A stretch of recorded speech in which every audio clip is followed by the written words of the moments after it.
Today, I will be discussing the issue of the split brain.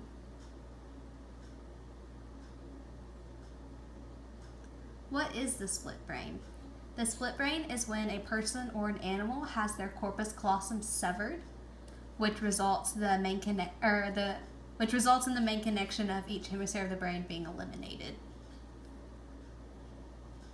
The first split brain surgery was conducted on a monkey's corpus callosum in 1940, and this was done specifically for scientific data.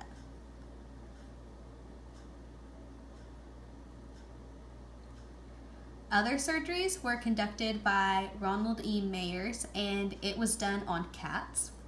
And these surgeries confirmed that the corpus callosum being severed eliminated the transfer of data from one side of the brain to the other.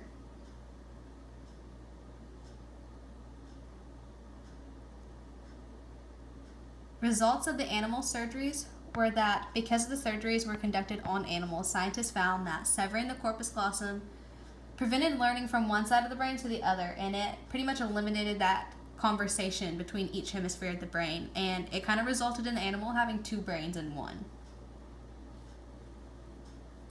The first human surgery was conducted in the 1960s. It was actually done on a patient who was diagnosed with epilepsy, and they suffered from severe seizures. Scientists thought that severing the corpus callosum would result in limiting the seizures to one side of the brain. Results of the first human surgery were that scientists found severing the corpus callosum resulted in the two sides of the brain not functioning as one. Again, it was as if each side of the brain was their own. It was two brains in one. Each side had no clue what was going on the other side. There was no communication. There were several theories that came along with the split brain. Gazzaniga believed that there was a high level of hemispheric inequality. He believed that the right hemisphere was designated for nonverbal cues, while the left was for language and speech, which is what a lot of people bandwagoned on after he came out with this theory. Another theory was from Jerry Levy. He believed that the female brain was less lateralized than the male brain, and it interfered with women's spatial abilities. He basically believed that women were more feminine and emotionally bound, while males were more analytically and masculine bound.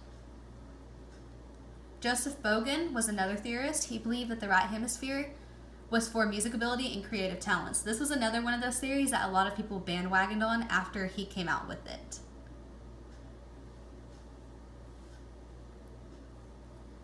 Bogan also believed that the color of your skin and the nature of your home life interfered with which side of the brain you used. Maya Pines also agreed with this opinion. She believed that if you came from a certain neighborhood, you better use the right side of the brain. And schools are actually more left brain influenced, so that kind of excludes those who use the right side of the brain.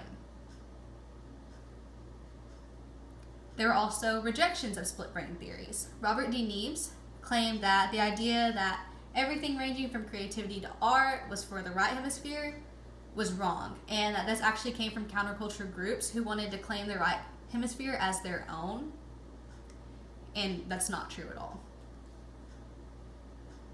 And psychologist Daniel Goleman said that the newfound fad of the right hemisphere containing only creative juices caused confusion between politics and hard facts of brain function, which was true.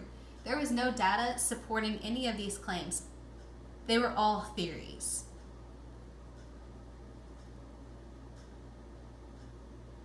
Neurologist Joseph E. Ledoux claimed that the speculation concerning the split brain process was going far beyond data gathered, which again is, like I said earlier, there was just not any data supporting any of these claims. They were all theories, no evidence.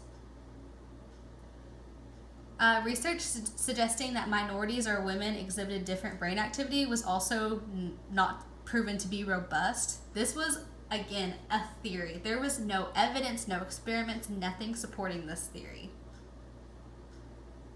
The research and experiment with design was that there were only a few test subjects because most people didn't actually want to endure that type of surgery. The corpus callosum was severed in each of the subjects. The subjects were allowed to choose what they were and were not comfortable with when testing. And the tests varied from researcher to researcher, patient to patient. Some were question and answer, others were image processing. It just depended on what they were looking for. Problems were that personal opinions and feelings became very prevalent very quickly. The research conducted was from a place of emotion rather than curiosity. Supporters of either side competed with one another, which really hindered their results. They were more emotionally bound. Again, problems were that all the test subjects were not necessarily the best candidates. They were either ill or they were of old age, which hindered their effects on the results. And the researchers that gathered this information, again, they were so desperate for results that they were reaching for them and they weren't actually finding them. There were successes, though, within this article and the research given. The articles are very well documented and they pertain strictly to split brain theories. It also brought attention to the issues and confusion that relate to the split brain spectrum. And I did not know about the split brain until doing this research. And scientists found that severing the corpus callosum did interfere with brain activity. The result is that there's still just not much information on how the split brain works. It has been confirmed that severing the corpus callosum does interfere with communication within the brain.